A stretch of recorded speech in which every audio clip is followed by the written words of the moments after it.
Ғабит Мүсірепов «Ана туралы новеллалар» кітабынан ашынған ана шығармасы. Қонайын деп едім, деді есіктен бір жолба-жолба әйел кіріп келді де. Жағы суалған, бет-аузын айғыздан тілген әжім, маңдайы мен екі көзінің құйрығында түйісіп, жұлдызданып тұр.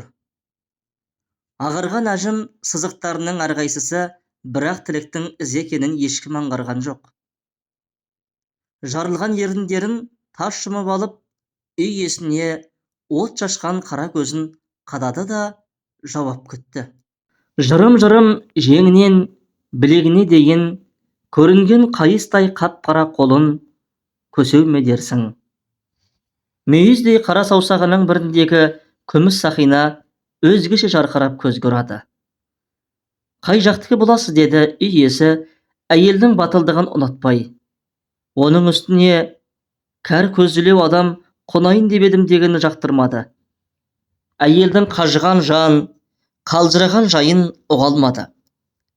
Сендей үй бекештері қайныдан басқа елді білмейтін. Айтсам да біле қоймассың. Айтсам кейін айтармын, әуелі қон деген сөзіңді айтсайшы, деді әйел манағыдан гөрі батылдырақ түрде. Үй иесі кесек сөздерден бастырылып қалды, білем, қайыра жауап бере алмай. Қонам десең енді, деп былжырады да өз әйеліне қарады. Оның қыпылықтаған көздері мына бәледен сені құтқармасаң, маған от шашып жіберме деп қайтеді, деп тұрғандай әйеліне қарады. Қонсын, қоныңыз, деді әйел меймандостықты көрсетті. Қырарқасы мен жағасынан басқа дымы қалмаған құп-қу қамзолын босағаға іле тастады да, келген әйел көсеудей қолын отқа қақтап жатып, тоңып келдім, алыстан келем, сорлы басым, деді де, бастапқы сөзден беті қайтып қалған үй иесі күбіжіңдеп сөйлескісі келген пішін көрсетті де, еш нәрсе сұрай алмады. Көгендегі қозыдай болып отқа төніп отырған балалар қорқып, кейін шегініп кетті. Үй әйелі жалма-жан бір тостаған ұнды алып илей бастады да, әрі-бері қыбыжықтап отырып, сыңайласым, арып шаршаған адам көрінесіз, көзіміз үйренсін, жөніңді айтып отыр, деді. Айтам, шырағым, айтам. Мұна үй қожайының тауы шағылып, жаны жасып қалды, білем. Мені бір мыстан кемпір деп отыр ғой сірә, деп самайын түскен қара бурыл шашын құлағынан асырып қайырып тастады да сөзіне кірісті. Қаладан келем, шырағым, шыққалы 10 күн болды. Жоғарғы арғын бәден ауылынан кімін? Көптеп жесір адаммын. Доңыздың ашаршылығына байымды берсем де, арқалап жүріп жалғыз баламды алып қалып едім. Сол балам үшін 17 ай түрмесінде көріп келе жатырмын, деп бір көрсініп қойды. Үй әйелі нан баттасқан қолымен самай шашын жинай беріп, бір сылт деді де, қолын көтерген бойы аузын ашып қатып қалды. Бала ананың бауыреті ғой, отқа да, суға да сүйреп салады екен. Өзегіңнен үзіліп түскен балаң үшін қалай отқа түспейсің? Былтыр әлі сол солдат алтында жалғыз ұлым 15-те еді. Алтыбас деген байдың сиырын бағуға жарағалы 2 жыл болған. 2 жылдан соң, қарағым, 2 жылғы табанақыңа бірдеңе берсе, алып кел деп балама тапсырсам, сауып отырған сиырдың сүтін ақтап жүрсің деп, әлге алтыбас ит тым бермеген ғой. 21-ге келген баласы болыс еді.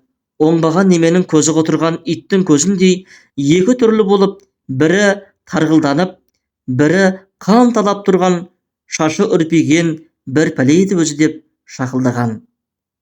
Байдың баласы бөрінің бөлтірігінде келетін әдеті ғой. Ақыры бермесең кетем деген баламды жонын, сыртын бірдей ғып сойып салыпты. Содан соң балам қашып үйге келген. Бұл белгілі жай ғой. Ақсын ала алмаған жалғыз менің балам ба Тәңір деп, әйел аз тоқтап қайта сөйлеп кетті. Сөйтіп отырғанымызда солдат алатыны шықпас па? Аттының қамшысы, жаяудың тағы қашанда бізге тиеді ғой. Қапия қатының баласы да ілгіпті деп дөңк ете түсті. Қой, менің балам жас емес пе, деймін. Жаманат өтірік бола ма? Балам ілікті де кетті. Жұрттың көрген ұлы той, әуелі отыра бердім. Баламның жастығына ішім ауырса да, жұрттың барлық боз баласы барады деген соң, жалғыз елде қалып үйірге салушы ма ем, барсын дедім. Солдат бермейміз деп, азамат атқа мінгенде, менің қарғатайым да бір тайға мініп, далбаңдап шауып жүрді. Күн өтті, ай өтті. Бір уақытта елдің іші алатаңдай бөлініп, адам басы дал болды да қалды. Жылағанда басы қазандай болған қатындардың біразы үн-түн жоқ, басыла қалды. Бірге жыласып, патшаны бірге сілесетін қатындарым қоя қойыпты. Мұңды сайын деп маңына барсам, қайтесіңдер, Құдайдан күтіңдер дейді де, теріс айланып кетеді. Сұрастырсам, біз секілді құрым түнектен басқаның көбақ баласын босатып алған екен. Баласы босағандар кәдуілгідей бөлектеніп, іргесін аулаққа салып, жүре сөйлейді. Көрінгеннің көзіне қарап, ағайын, маған да жәрдем беріңдерші. Жасы толмаған жалғызым көлденең ілігіп тұр ғой десем, Құдайдың салғанынан күтуден басқан ішара бар деп етегімнен тартады.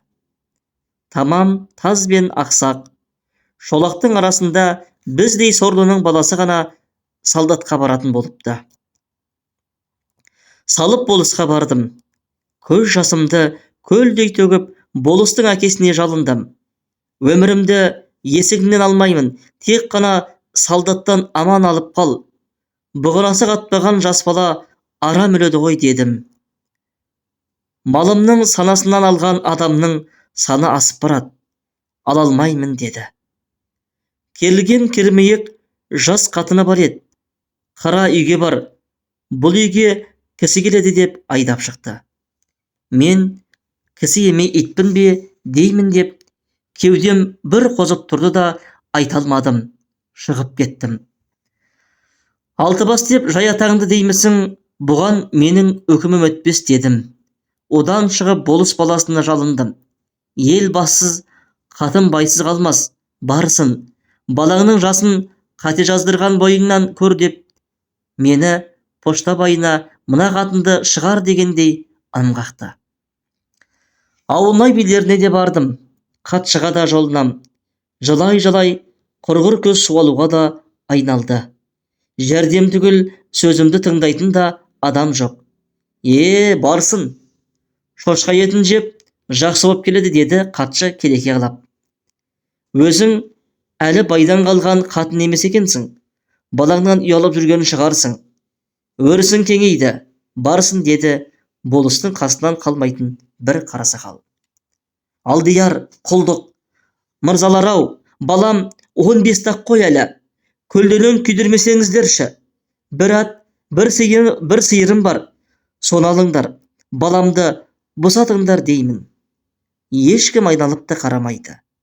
Бір ат, бір сиыр параға жараудан қалған екен. Сонымен болыстың маңдайында бір жеті жарлап жүрдім. Қараша үйлерді жағалап, айран шалап ішем. Кейде біреуіне қонам, кей күні кез келген арбаның астына жатып шығам. Бір күні Алтыбас байдың тезірек арбасынан қарасында жатыр ем, біреу келіп арқамнан құшақтай алды. Ісміс жоқ, қаусырап әкетіп барады. Адам ба, сиыр ма, жұмысы жоқ, өңмеңдеп басып барады. Ұшып тұра келсем, әлгі болыстың қасында жүретін қарасақал екен. Аяғым аузына тиіп кетті білем. Жетім қыздан жесір қатын жақсы деп ем, бақыр басыңды алтын табаққа салайын десем, деп телміреп отыр. Кеудеден итеріп кеп қалып ем, аңқ етіп шалқасынан түсті. Тұра салып білеген біреулеп келе жатыр. Әй, қарасақал, тек тиіп қара, қолыңда өлем деп, анадай жерде жатқан балтаны көтеріп ақ қалдым. Ұялды білем. Ой, қанжауғыр қаншық деп жүре берді. Көң болып, құмығып қалған жанбыз ғой. Қанша ашулансам да балтаны жұмсай алмадым.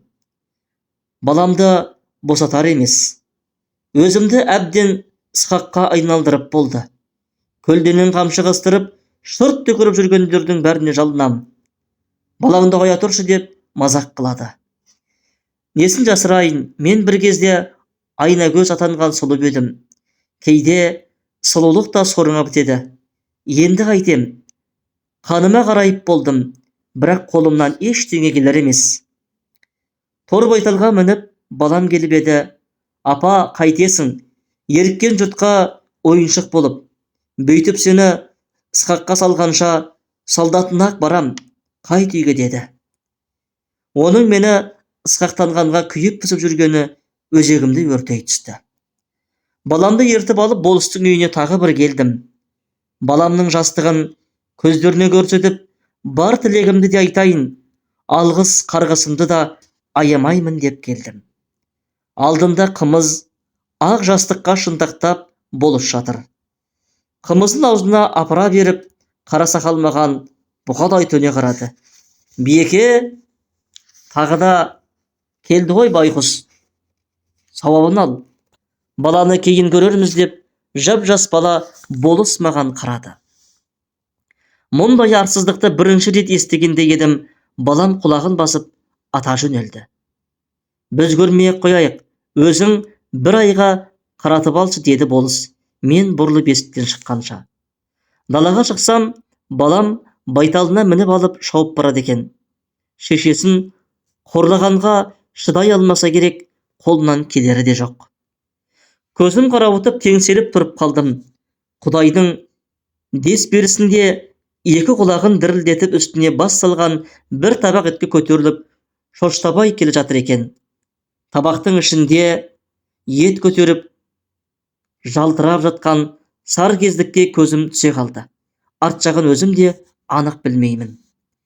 Өзім көзім қарайып, обалымды пышаққа, артым қанымды шашайын деп жүрген адам саркөздікті жұлып алып, жүгіріп келіп шалқасынан жатқан болыстың жұтқыншағынан салып кеп жібердім. Сағалатып тұрып өкпе тұстан тағы да бір рет болғап алдым да ұмтылдым-ай кеп қарасақалға. Болысқа пышақ салып жатқанымды көзі шарасынан шығып, қарасақал қалшиғанда қалған. Пышақты өзіне ала оқталғанымда ойбай деп екі қолын ербілдетіп бере берді. Патшабайдың табағы қолынан жалп етіп жерге түскенін, тістері ақсиып, басты домалап кеткенін бірақ көріп қалдым. Көзіме қан толып кетті. Білем, еш нәрсені ашық көре алмадым. Қай жер екенін де білмеймін. Пышағымды 2-3 рет сұққыладым-ау деймін қарасақалға да. Бірақ сүйекке тырс-тырс етіп пышағым батпады. Соны ғана білем, содан соң талып кетіппін.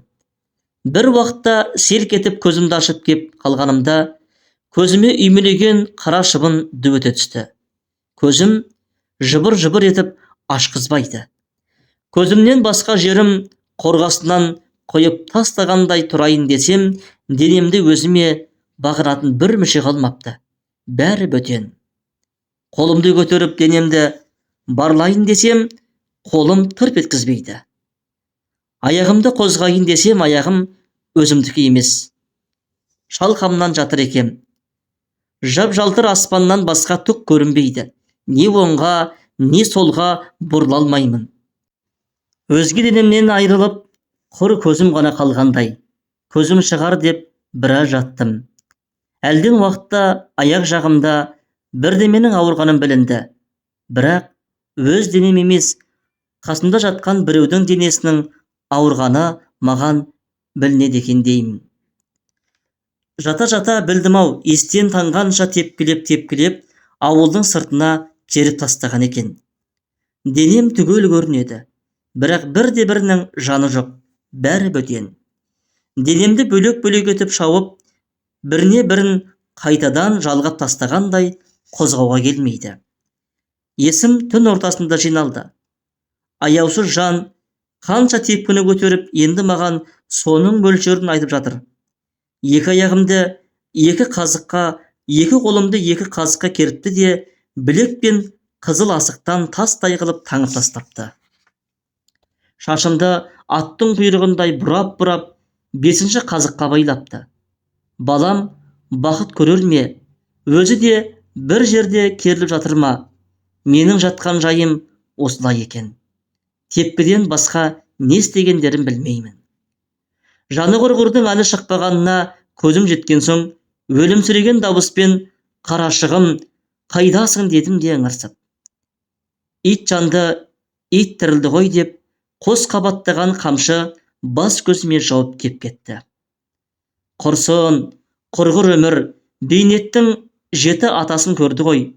Бұл жұдырықтай бас. Бәрін айтсам, жүректерің ұшар. Мына жасықбайың үйінен үркіп кетер. Көз бақырайып кетті ғой, қысқартайын деді әйел. Содан соң бір ай 7 күн дегенде көрдей қараңғы, мұздай суық түрмеге апарып көмді де тастады ғой. Босағалы бүгін 10 күн. Қысты күні патша түсіпті. Содан соң бір патша болыпты. Қазір Бәлшешек деген жұрт билеп тұр ғой қаланы деп. Түрмеден шыққан соң естідім. Өздерін тани алмадым. Бізді босатқан солар екен. Енді түрмеге бұрынғы түрмешілердің өздері жататын болады деді де кейде олар. Түрмеден шықтым да, қарашығым қайда екен деп елге қарай ұшып келем. Сорлы балам мені қайдан іздей алсын? Өзім іздеп табам ғой деп жүрегім алып ұшып келеді деді. Алдына әлдеқашан қойылған шай мен жылы жұқа нанға әйелдің қолы әлі бір тиген жоқ. Енді түрмеге түрмешілердің өздері жататын болады дегенді сен бұл сөзге түсінемісің дегендей, әйел үй иесінің бетіне бір қарап еді, оның көзі төмен қарай жалт ете түсті. Енді міне, жүрегім алып ұшып келеді деген, көзінің қарашығындағы ойнаған от сәулесі ортада маздап тұрған оттың өзінен де артық жарқырап кетті. Іргеге бұққан балалар қозғала-қозғала әйелдің қасына келіп, тізесіне де асылып, аузына да қарап қалыпты. Манадан бері балам деген сөзді әйел осы балалар жөнінде айтып отырғандай. Сендер үшін деп ер әйел балалардың маңдайларынан бір-бір сипағанда, бұдан бұрын ешбір ана сипамағандай мейірім қанатының лебіндей өте майда тиді. Дауыл желінен түрілгендей үй иесінің тымағының бір құлағы түріле бастапты. Әйел түн бойы өмірінің қараңғы түкпірлерін қазып, көп әңгіме айтты. Өмір өзін сондай сіліккен. Қазір бұл сондай орасан күшті. Енді өмірді өзі сілкуге жарап қалған ана еді. Шығарманы оқыған Қанат Айтөбей.